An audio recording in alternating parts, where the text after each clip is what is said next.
What's up, fam? Welcome back to the We Are Just Dating page. My name is Tim. This is my beautiful wife, Pauline, and you are tuning in to another episode of the W Podcast, where you get wisdom and a word with the Wheelers. Hey, so we are excited. Yo, first of all, we just gotta say we are grateful to God because I don't know what's going on our Instagram. If you don't follow us, go ahead and follow us at We Are Just Dating. But literally this past week, we blew up in a small sense, but a big sense to us. Just our page just grew astronomically through this one post. So thank you for whoever posted it or reposted it and liked it and shared it. We're grateful, and continue to do that. Continue to share posts or videos that are impactful to you, because that helps us grow and reach more people. That's ultimately what we want to do, is help more people have godly dating relationships, because that turns into godly marriages, which turns into a better world. Yeah. Less divorces. Come on, so Godly community. we're trying out here, and we appreciate anyone who subscribes and supports and likes the videos. So thank you. Hopefully we have some new people tuning in this week. What's up? Welcome, if that's you. If you are new and you want to know more about us, we literally just did a whole Get to Know Us series. Yeah. It's on our page, the first page when you pull up our YouTube, whole Get to Know You series playlist. So go check that out if you're curious. But we're ready. We missed topics. We missed talking about dating. We're ready to get back We're talking into about it. ourselves. Yeah, so buckle up, because we got a really good one today. Yeah. So what are we talking about? I'm saying we got a good one, but what is it? So we're talking about singleness. We're talking about, is it good? Is it bad? Does God care about it? Because there's this thing going around about God not caring about it. We'll get into that, but we don't necessarily agree with that. Interesting. But yeah, we're gonna talk all about it. 12 reasons why you're single. Is there such thing as a list? Like, should there even be a list? So we're gonna get all into that. And what inspired this really was a post that we saw on Instagram. We're not gonna talk about the name or anything like that, because it's really not about this one list, because if we're all honest, we've seen a bunch of lists. Yeah, there's some from Christian people, non-Christian people. Yeah. And we talk about, like, there's lists about why you're single. Yeah. So first of all, my issue with that is, if there's a list about why you're single, it almost implies that there's something wrong about being single, because I don't see anybody that says 12 reasons why you're married. Like, there's no list like that, so it's just kind of weird. Because how many of you guys know? I bet you anybody who's watching right now, you know a handful of married people, and some of them people are jacked up. Yeah. So, I'm not perfect at all. Lord, no, I'm just kidding. Yes. So it's not always about, like, oh, once I reach a certain status, once I get out of debt, or once I do this, or once I do that, because there's poor people who are married, there's rich people who are married, there's fat people who are married, skinny people, like... Yeah. And that's one thing we try to do on this page, is be, as best we can, be balanced, because we heard this pastor, Dr. Darius Daniels, say it, and we actually really agree with it. Christianity is not this or that, it's this and that. So it's not necessarily, there's just one size fit all. If it's not this, it's not God. Right. That's not even really, you don't even really see it in the Bible. Yeah, it's not always. Besides, there are certain issues, obviously, God is like, yes. Like salvation, for example. Right. But, thank God. Everything in this world is not black and white. Yeah, which if you're sitting here and you're like, that's one of the reasons why I don't like, Christianity, or one of the things I struggle with God, you're not alone. I'm in that same boat. I would prefer if things were black and white. It's easier that way to make decisions. But God is definitely a God of gray area, because he wants as many people to be included in his family and in his kingdom as possible. So that's one of the things that I love about God's character, is he's very inclusive. He's always trying to find reasons to bless people, not trying to find reasons to, like, exclude you. So that's, I think, one thing to keep in mind as we're going into this topic too. Like, the Lord is not like, oh, you're not married, so you don't matter. No. Or you're not in this or in that. And I think our society can kind of get in that way, especially in church culture. I've talked to some friends who are like, man, it feels like, my social life is limited until I get married. Like, I wasn't invited because it's only couples, or like this or that. And that's such a sad thing. It doesn't have to be that way. And we do want to say up front, we respect that this is a sensitive topic for a lot of people watching, because you really do want to be married. And we definitely respect that. And our goal is, first of all, not to give you a list, but also our goal is to, hopefully this is the one place where you can find there's some grace behind what we're saying, because some of the things that are on list would help you just be a better Christian, period, better person, period, not necessarily help you get a man or get a woman. But we want to give some grace behind the truth because sometimes it's just kind of harsh. And we're going to read the list that inspired this. But again, this isn't about this list. Yeah. This is about list in general. And we're going to kind of unpack it. So just rock with us, flow with us. Pauline's going to read the list and then we're going to go. Okay. So there's 12 items on the list, and And I'm sorry, we're reading this list just so you have perspective on where we got this from, just so everybody's on the same page. Right, so this is 12 reasons why you're single from an anonymous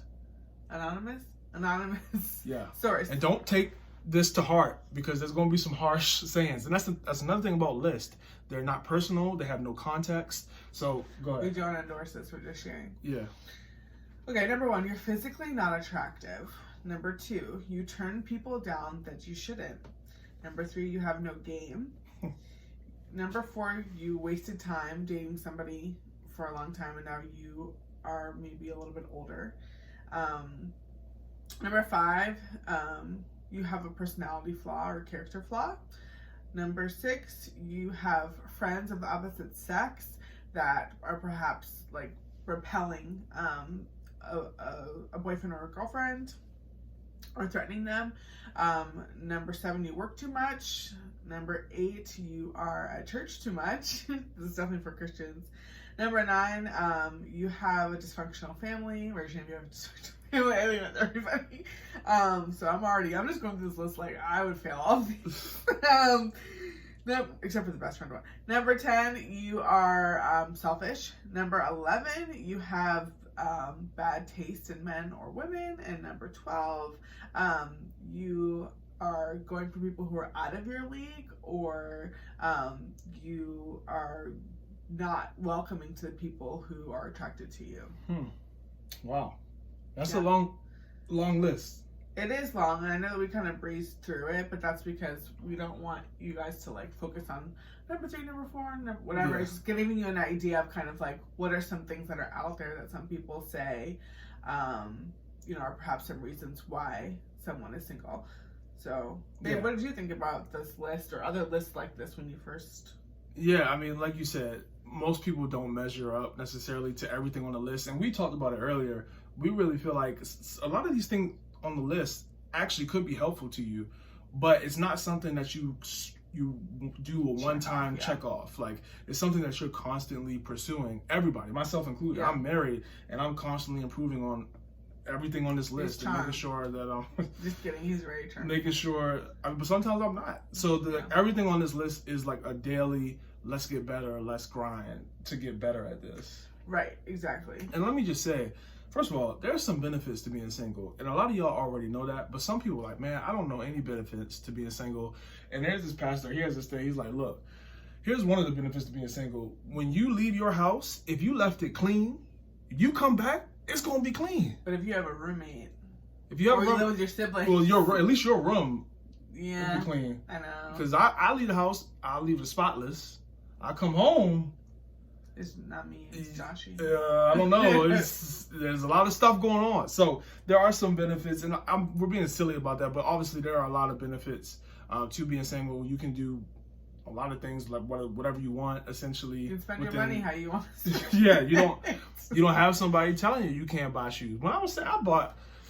That was not a good decision. Well, yeah, I did do some irresponsible things with my money. Few. Praise God.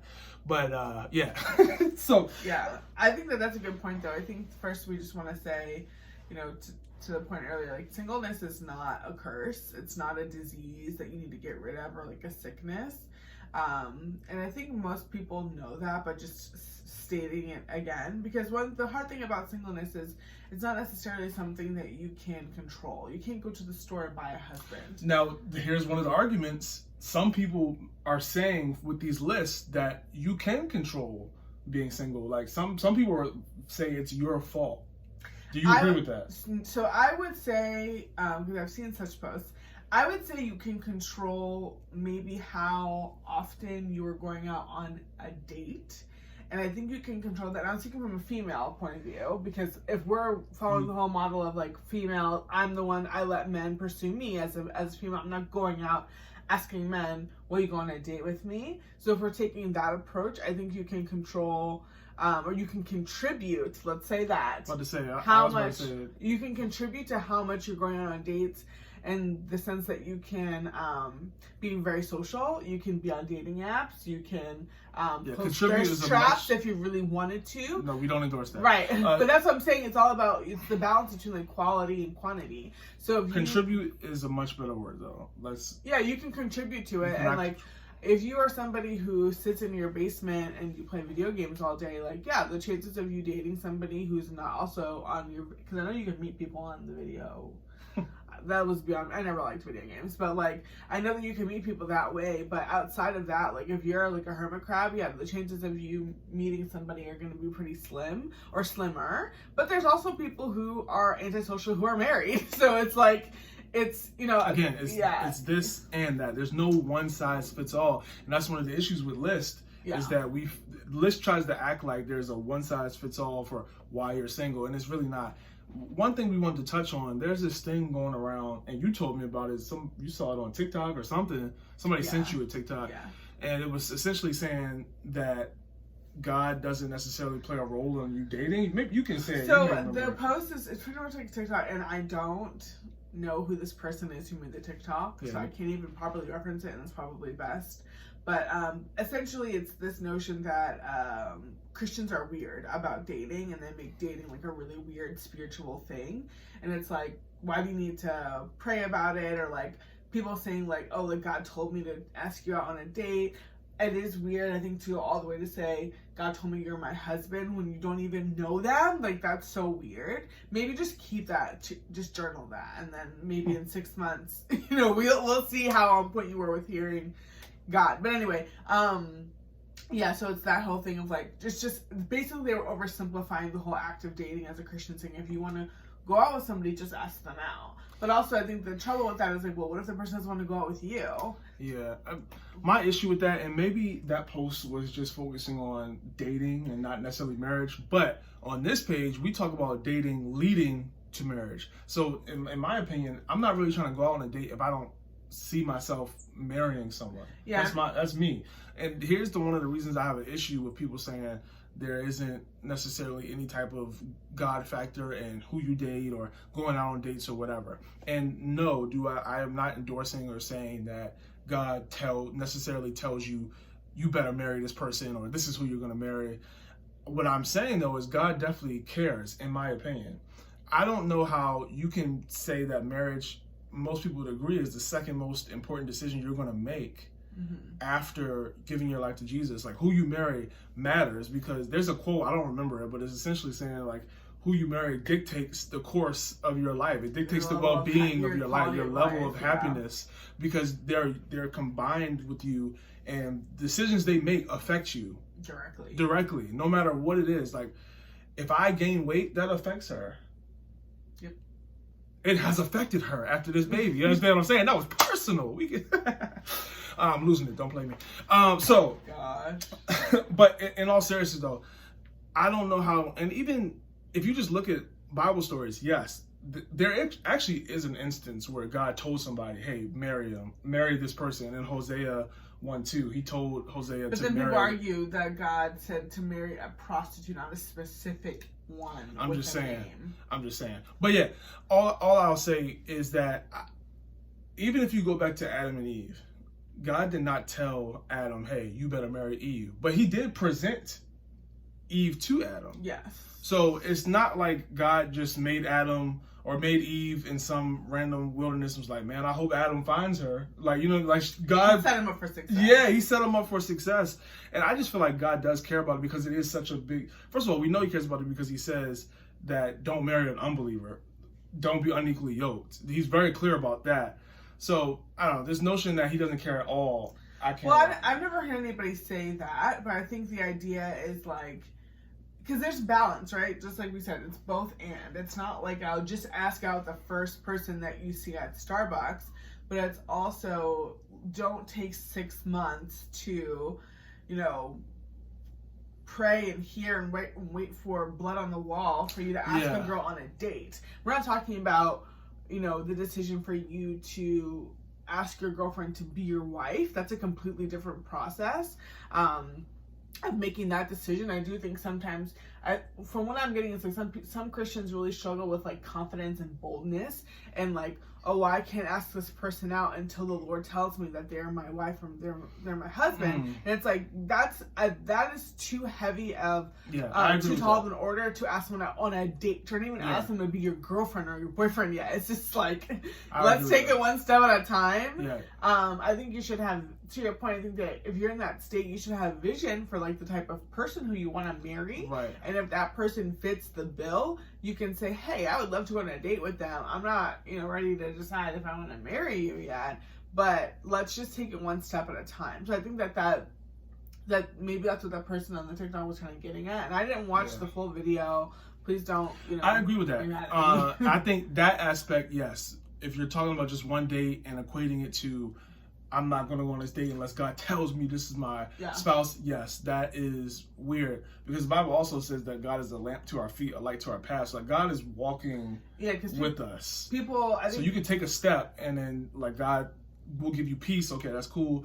Keep going. And then you go on the date and then because you realize, the date sucks then. This isn't it. Yeah. So then did you not hear God? Like, you know what I mean? No. And I think that's one of the pieces that some opinions that I've heard are trying to incorporate, as well as the whole like human element or free will, because God does give us free will. And like, no, marrying somebody is, not nearly as, it's more serious to marry somebody than it is to choose like, oh God, what should I wear to work today? Or like, what should I have for lunch? Like, does God care what you have for lunch? Like, yeah, he does in a way, but also like he trusts you to make the decision. I heard somebody say the other day, like, as a parent, and we're not, our baby is so small, but like as old, if parents out there, if you have like 15-year-olds or 16-year-olds, like, do you want your kid to call you every time they're in the lunch line? Like, Mom, Dad, what should I get for lunch today? Like, I don't, just, what you get. Like, it's okay. Right. Like, you have the money, buy it. You don't need to ask me what you're going to get for lunch every single day. And I think that people are kind of struggling with that dependence. But if Joshua is asking me, Mom, what college should I go to? Yeah, I want to be involved in that conversation. If he's 15 years old, that's a pretty big, decision for him. So I think that the Lord, I'm not going to tell Joshua, this is a school you should go to, and this is why you have no kind of like, he has no opinion or no say-so in it, but I want to help walk him through the decisions and ask him questions and make sure he's confident in the decision. I think God is the same way, or like, he may not tell you, marry Tim Wheeler, but he will say, what do you think about his character? How does he treat his mom? Like, what's his vision for his finances? God, and that happened to me, like, the Lord helped me see and did help, bounce ideas off me about like what type of man I wanted to marry a lot of times really before you and I got together. So it's a process, but I don't think it's, so black and white. And that's a problem with social media in general, right? So you get these 10-second, 15-second clips and they go viral, and then there's no context behind them. Yeah. So I have a question for you. Sticking on the topic of, does God care about dating at all? Do you think God cares about when someone dates? Because a lot of times when we just see lists like this, it makes it seem like if you're not doing these things, it's your fault that you're single, but there's no necessarily God's timing. Yeah. There's a verse that says there's a time for everything. Yeah. So does that mean there's never not a time for me not to be single? So what is your thought on, does God care about when you date? Because that kind of debunks the whole, it's your fault if you're single. Yeah. Yeah, I really like this question. And a girl that I know got married when she was maybe 23, I think. And so they're kind of young. I mean, like, definitely in society, maybe not in Christian world, but like just in society in general, it's pretty young to get married. And I remember asking her, like, how do you feel? This is when she was engaged, how do you feel about getting married? And she told me, she was like, I don't know why God chose me or is allowing me to get married so young, because there's so many amazing women that I know that love God, that are beautiful, that are successful, and they're not getting married right now. And that was such a humbling statement for me, because it just showed me, like, she didn't do anything special to like get married at a young age. And because I know who this person is, like there are women around her who are, 5, 4, 7 years older than her, who own houses, who make more money than her, who are out of debt, like really killing it, and every beautiful women. And it just isn't their time. And I think that we talked about this in a couple of videos or a couple of months ago about like, there's a woman who and I'm doing X, Y, and Z, and like, why isn't this happening for me? And it's like, it's just not your time. And there's certain things that you cannot control. And I think that it's so easy for us in Christian world to obsess and idolize marriage. But if we take marriage out of the picture, it's just simply you're waiting on God to open a door for you. You're waiting on God to, number one, he maybe open your eyes to a man or a woman who's already around you. That was our story. Or you're waiting for God to bring in somebody new into your life, that you can consider for a spouse. Both of those things you cannot control. You cannot control your spiritual eyes, just like the same way it's a miracle anytime somebody gives their life to Christ. Everybody, I think it's safe to say everyone, or most people in the world, I don't know about like certain, third world countries and things, but most people know about Jesus and know about his sacrifice. So what's the difference between people like us who surrender to Jesus daily, who love him, who live a life for him, and somebody who knows Jesus, wears a cross, and then still sins daily and like what's the difference? It's the spiritual eye-opening, right? And that's something that only the Holy Spirit can do in his timing. Yes, our hearts need to be soft and open, but I can't force someone to be saved the same way I can't force somebody to marry me. And like I think that it's in the Bible, it says it's a mystery when a man and a woman come together. And I love that verse because I think it allows God to move and come through, and it takes the pressure off of us. Yes, there's divorce. Yes, people, choose to not be married anymore for a lot of different reasons. But I also think that that's kind of like a spiritual and emotional kind of just mystery in and of itself as well. And every situation is different. But to answer your question, timing does matter. There are certain things in your life that like you cannot control. And I think we all have, a responsibility. The Bible says that we're co-heirs with Christ. So the same way that like, we need the Lord to give us favor to get into schools, we also need to get good grades. We also need to study. We also need to, do everything on the application. But at the end of the day, it's God who opens the door and opens, favor for you. I think that it's both. You can't just say, because at the same time, if you're going to walk around and say, oh, if I complete this list, then I'll get married. Well, what's the difference between, somebody who a couple who's trying to conceive and they have sex every week and like they still don't conceive, you know what I mean? Like there's certain things that the Lord does and makes happen, and like you can't control it. You can't control it. And I think that you just have to be at peace with that, and also know that if it's not your time, it's for a good reason. Yeah, and the Bible says that no good thing will God withhold from you. So I don't think that, I think there is a time that God has for you to date, especially that will lead towards marriage. Because obviously, anyone who's single can go out and just date anybody right now. So we're not really talking about that. We're not really talking about you just going out on dates for the date's sake, right? We're talking about you going on a date that will lead to you, a relationship that will lead to marriage. And I believe that does have some timing from God on it. Because, first of all, dating is not just about you. There's another person involved. Yeah. So why would God set somebody up to be in a relationship with somebody who they're just going to bring more pain, more hurt into that person's life, because they're not in a place where they are healthy and they can be in a good relationship. And sometimes it's not even that they're emotionally healthy. It's just maybe you're working 80-hour weeks right now, or you're grinding at work, or you have a family member that's sick and you're taking care of them every day. It's just not a good time for you to be in a relationship. And that doesn't mean that there's anything wrong with you. That's just the time and the season of life that you're in. Yeah. So I do think that there is a timing to it. Just to piggyback on what you said, I absolutely do think that. Yeah. Do you think, I have a question for you. So we've kind of been talking about it, but do you think there is anything on this list that you would necessarily agree with? Like, okay, I could see how this could be a hindrance for somebody dating.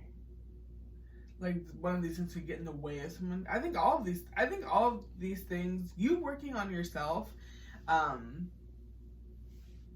like that can get, not that it can get in the way of dating, but I think that everybody's motivated by different things, right? So some people are highly motivated to get married. They really want to get married, and their room is a mess right now. And if you tell them, like, yo, God would come down and say, hey, if you make a habit of cleaning your room, I'll bring your wife, and that would motivate them. And great, that's what I needed to, get my life together. We've talked about this very often, how there's a lot of men out there who are like chilling, they're hanging out, not really super ambitious, and then they meet a girl, they see a girl that, I want her, I want to date her, but she's like, you're not up to my standard. All of a sudden the guy gets his life together, for the sake of, I want to be with this girl, because he's motivated by her. And sometimes it just takes the right person to come into that person's life to make them kind of better. You shared that was you and your grades before you and I got together. Yeah. So that's, the case a lot of times, in my opinion, more with guys than it is with girls. So I think, everybody has different things that motivate them. Bottom line is, all of us are a work in progress. We talked about this in the beginning of the video, there's lists out there of like how to make yourself better, and especially in a Christian perspective. And as you mentioned, there's benefits to being single. Of course, you have less responsibility and you have less accountability, which is good and bad. Well, you have less partnership, I'll say, when it comes to budgets and sharing your space and things like that. You have a lot of time to give. You have a lot of time, to serve other people, and hopefully you find joy in that. And if you don't, then marriage is gonna suck. Marriage is gonna be really hard for you. But yeah, I think that there's a lot of everything on this list. Me as a married person, I can look at this list and say I could do better. Being physically attractive, I have weight to lose. I have areas physically that I need to improve on. And can I just touch on that? So there is the notion, especially for women, that if you're not attractive or you're not beautiful, you're never going to get married, right? Sometimes that's a notion that's pushed out, not necessarily in Christian circles, but just right in the world. That is not necessarily true, because really it only takes one person to find you attractive. There's some plenty funny looking people who are married. and beauty is really in the eye of the beholder. So yes, that's what I'm saying. If you've been called ugly all your life, first of all, I'm so sorry that happened to you, because that is not fun. It's not good.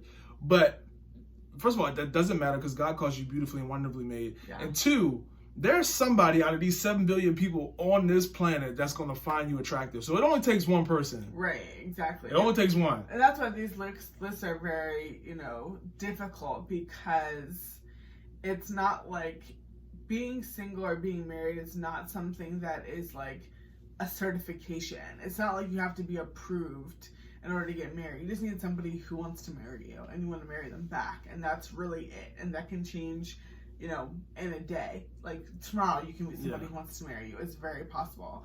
So that's why we don't want anyone to get hung up on this. But when you're seeing lists like this, if it pops up on your social media or whatever, I think it's something that you can. How it's presented matters. So I think that the way certain lists are presented, it's this is what's wrong with you. Fix this, and then someone will come along, and then some people might take that to heart, and they work on these things, and then they look to God, and they're like, God, what the heck? I worked on these things for the past 6 months, and I'm still single. What's up? Yeah. So to sum this video up, because we want to make sure that you leave this video with clarity, and that you understand. First of all, lists in and of themselves are not. They're only good for the end all be all. Yeah, lists are only good for groceries. That's good. Lists are not what is keeping you from dating, from having the relationship you want. It's not something on the list, because like we said, there's plenty of people who fail everything on the list and they're married. And guess what? You don't necessarily want those relationships. So it's not just being married for marriage's sake. Right. Two, all of us, married folks included, are continuing to work and develop on themselves. Yeah. Number three, God does care to some degree about who you date, because it leads to who you marry, which is extremely important. And also, one thing we didn't say is a lot of people, especially in Christian circles, can not knowingly maybe, but they make marriage an idol. Yeah. because they desire it so much. They almost desire it more than they're pursuing God. And God is definitely not about to just give you something that'll take his place. So that's another thing. So you just want to be mindful of that. If you're falling into that place where you can be honest with yourself and say, I desire a relationship more than I desire God, just ask him, one, to restore the joy of salvation. Lord, remind me that you're my first love. Remind me how much you love me, and allow him to work that out in your heart, because you're going to be waiting for a long time for a godly relationship. The devil may send somebody, but a godly one, that may be tough, because God is not going to send you something that's going to take his place. Yeah, and on a practical tip of that, and like no one, it's really hard to identify if you're idolizing something other than, you know, God, and we've all been there, so don't feel like there's something wrong with you per se. There was a point where I was idolizing marriage. Yeah, and like what you want to get is to a place of surrender, and also realize like there's a good and bad side of everything outside of Jesus and outside of God. God is the only perfect thing, being, idea, existence, whatever, in existence. You know, everything else has flaws. So like, marriage is not perfect. Marriage is something that you work at, and when you do it God's way, it's beautiful and it's a gift. But if you mishandle it, and because sometimes people idolize marriage and they get married and they're so disappointed, they're so confused. Why does my husband not want to spend every waking moment with me? You know, why, like different things. Why is my wife so needy? Like, there's a lot of things that can happen, and like if you do idolize marriage, and then you can be really disappointed in people, sometimes that can, one thing can lead to another, and then you can end up getting divorced, unfortunately, if you're just so disappointed. So I think that that's something that you want to keep in mind as well. But a practical tip is get around some married people. If you don't have married friends, like pray for them. If you're not connected to a local church, that's a good place to get around healthy marriages. But and healthy does not mean perfect. Healthy doesn't mean, it just doesn't mean perfect. Like and if you get around, we were talking to some friends last week about parenting and the good sides and the bad sides of it. But and you can have some friends that'll be transparent about you with the good sides of marriage and the bad sides of marriage. You know, like it's great to have a best friend and to have someone to laugh with and go on dates with, but also like I get on my nerves. Right. Tim does the dishes differently than I do. He pulls the covers from me at night, and like these are very small menial things, but like sharing they do, and like having to share a budget and like not having to do, I can't just get up and go wherever I want, you know, on the weekends. Like there are certain things that marriage, it makes life a lot harder. I think that's one of the reasons why Paul says that, you know, he would prefer for everybody to be single like him. But if you're burning with passion, you know, get married. But marriage doesn't fix your problems, and it reveals them. I saw that post a couple of days ago, and it is so true. Yeah, that's really good. I think if you idolize marriage, it may mean that you don't have a sober view of what marriage truly is. Yeah. You do not have a sober view of what marriage truly is if you idolize it, because it is a constant dying to yourself. Every day. Not a lot of people signing up for that. Yeah. So just that may be a way to practically figure out, like, am I idolizing marriage? Do you ever think about the bad parts or the negative parts, or the parts really that aren't fun, or the parts that aren't great? Because there are plenty. So definitely that's a good way to just check yourself. Do I ever think about the negative parts? Do I even know what they are? And if you don't, then ask a married person. Yeah.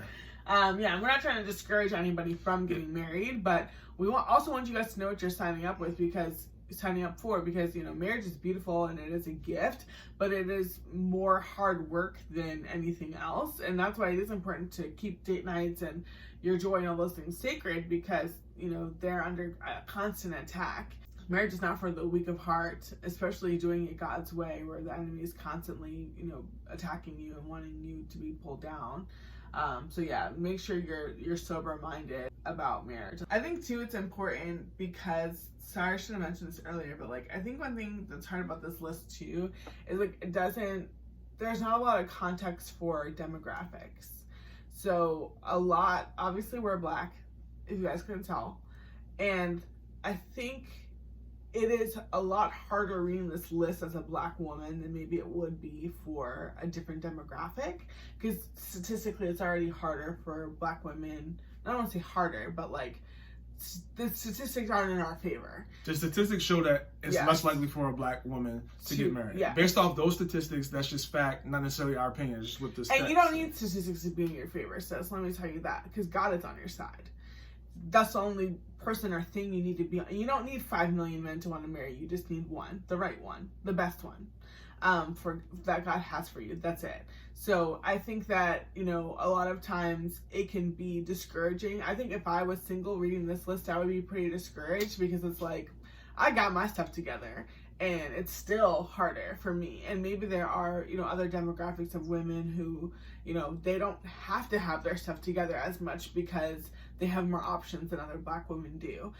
So I just want to acknowledge that, because it's real. Again, it's not going to get in the way of what God has for you, but it is maybe perhaps another barrier that you need to pray through, or just kind of like encourage yourself in that. But all to say, there's nothing wrong with you. There are spiritual barriers, there's emotional barriers, there's sometimes physical barriers. You know, COVID, that's a thing as well as to why people are still single, but there's nothing wrong with being single.